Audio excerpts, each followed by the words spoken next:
I know as a neurodivergent, sometimes I fail to read the room. I'll express an opinion, a point of view, or make a statement that isn't well received because I didn't really gauge whether it was going to negatively impact the audience or whether it was appropriate to say it at the time or if it was a bit tone deaf and off topic or tangential or not related to the discussion at hand. And I can still do it to this day if I'm not careful. And in my experience posting content about being autistic and ADHD, I sometimes have commenters who post something and I'm like, how did you arrive at that? What has that got to do with the discussion at hand? And I want to share one of these examples because I think it's a clear example of what I've just discussed and how frustrating it can be on the receiving end, even as a fellow autistic ADHDer, to get these messages and kind of look at them and raise an eyebrow and think, why are you posting this? And it seems like there's some kind of criticism couched in this, but whether this person intends to criticize, it's not clear. But at the end of the day, it's kind of like, if you haven't got anything nice to say, don't say anything at all.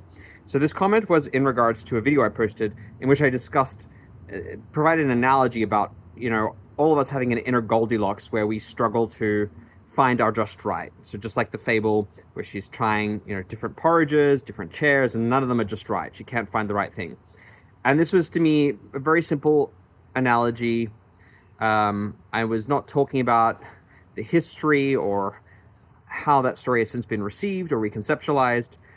But the person replied to this initially with a comment saying, but Goldilocks was the villain in that story. She broke into someone else's space to make herself comfortable. You're better than that. And I was like, that has nothing to do with the analogy I'm drawing. You could take all facets of the story and impose them on there and add your own context that had nothing to do with the analogy I was providing. And I was confused by this because there was some passive aggressiveness to this message. Like I wasn't asking for a pep talk or to be told that I'm better than that. It's kind of patronizing. So I joked back. I said, a villain is pretty strong language for a naughty girl with poor boundaries. It was me just being playful because I could sense some aggression in that message, and I was like, I'm not going to respond to that aggression or that patronizing tone. I'm going to be playful.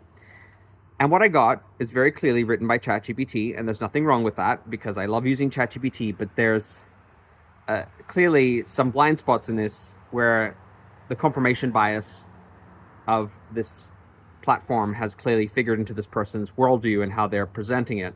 And this person said, I'm going to add commentary as I go through this, you are entitled to your view. Thanks. Again, with the patronizing, I think I am entitled to my view. We all are. However, plenty of people actually see Goldilocks as a story about entitlement and even colonialism. It's not just reading too much into it. I beg to differ. I think it's good to have modern takes and criticisms and deconstruct stories. I think that's valuable. Not relevant to the discussion at hand. I could look at any story and critique it and reframe it in modern times. And yes, a lot of stories, even fables, could have problematic elements to it. But it's like looking at the tortoise and the hare story, Aesop's fable, and say, that is actually about ableism because everybody oppresses the tortoise because the tortoise moves slower. Sure, that could be a completely legitimate reading. Is it relevant to the analogy or to the lesson that's couched in there? No. And if I choose to select a part of that story, I'm trying to reframe it in my own way and provide, an analogy. And similarly, Goldilocks has been used in another context for a term called Goldilocks zone. So, a tangent here, but planets that happen to occupy the right space in terms of livability, they have the right conditions for livability, are said to be within the Goldilocks zone. So again, that's an instance of that phrase having been used, or that term, or that story being, part of it being used in a different context. So this person then proceeds to say in the story, she barges in, takes what she wants with zero respect for the people, or bears, who live there, and then acts like she's the victim when she gets caught. That's a classic colonial move. Occupy someone else's space, benefit from their stuff, and then dodge accountability. It's a fable. Like, we don't need to get all high and mighty and self-righteous and get on our high horse and then critique something that children for generations have been fine taking on a surface level reading of a story about, a certain character. I mean, this just detracts from the experience of which the story is, intended to be, which is either to tell a story or to entertain children. But I understand that the critique might have some relevancy, but not relevant here. This person then says, there's nothing cute about Goldilocks behavior, and ignoring the power dynamics is just picking the side of the intruder. Stories can have a deeper meaning, and asking us to think about who gets to take and who loses is actually pretty important.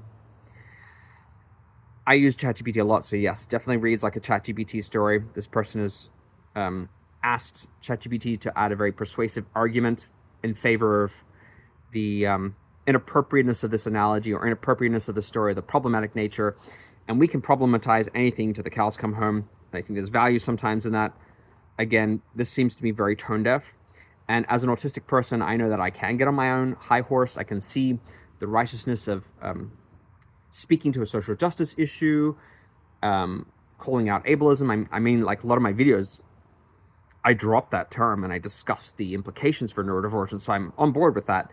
But this just seems irrelevant to the matter at hand. And this person feels like they can be righteous, that they're justified in critiquing and attacking the point I'm raising. And then they've gone down this rabbit hole or this echo chamber, ChatGPT echo chamber of organizing and rallying their argument in favor of it, and then doing their very best to persuade me about the problematic nature of my analogy, which doesn't add to the discussion. It's not contributing anything. It's not actually pushing the discussion forward. It's not really helpful. It's bypassing the entire point of the video. So it's like when you just critique for the role of just being the critiquer because you get some kind of satisfaction or sense of righteousness in doing that, you're missing the point, and you're doing yourself the disservice here, because you're not really engaging in a meaningful way with the point that was raised. You're pulling out one thing and being like, well, actually, that's not relevant, blah, blah, blah, blah. And I've done that where I've nitpicked things, and people kind of get this edgy look like, what is this person talking about? What has that got to do with what's at hand? Sure, it could be relevant, but time and place, like that is not the time and place. And it seems to me when I get those messages that I want to engage in a heartfelt, playful way, but then I get this very rigid, feels very judgmental and critical response, and also very patronizing in its tone. And I just think, I don't want to engage with you. And my response in that case is just to block this person, because I'm like, don't look at my content. I really don't want you coming into my feed or coming into my comment section and just being a negative, critical person. Again, I want to value the fact that we are deep thinkers, that we're critical thinkers, that we engage with social justice issues. But it's like making a mountain out of a molehill and generating conflict where there doesn't really need to be conflict. And I don't know about you, but when I see messages like that, I go, oof, like, oh, negativity. I just don't want to engage with this person because there's no capacity for playfulness, for humor, for open-mindedness. They come in, they have their take, they dump their hot take, and their hot take is the be-all and end-all, and nobody should dispute that whatsoever. And they have the moral high ground, and you need to just, bow down and say, thank you so much for your wisdom, and you were completely right. Like, no productive discussion comes out of that because you have to be subservient to their point of view. Now, I want to throw this back to you and see, have you been in that unfortunate position of being the person who's offered an aside or criticism or a deconstruction or a tangent that wasn't relevant at hand, and people kind of recoiled or uncomfortable or winced? Or have you been on the receiving end of that, and how did it feel? I know that I've been on both ends of it, so I provide this feedback and this response in a manner of humility, because I know that I've done this before, and it's a foible, it's a trait that we struggle with, and I know it's quite universal. I've since learned, for the large part, to curb that and be self-aware and conscious about, not inserting an opinion or a hot take that is not necessarily going to be well received and doesn't add anything to the discussion. And also, like, coming across as a negative critical presence can really shut down social relationships and make people want to withdraw. Have you struggled with that? I would love to hear all about your experiences.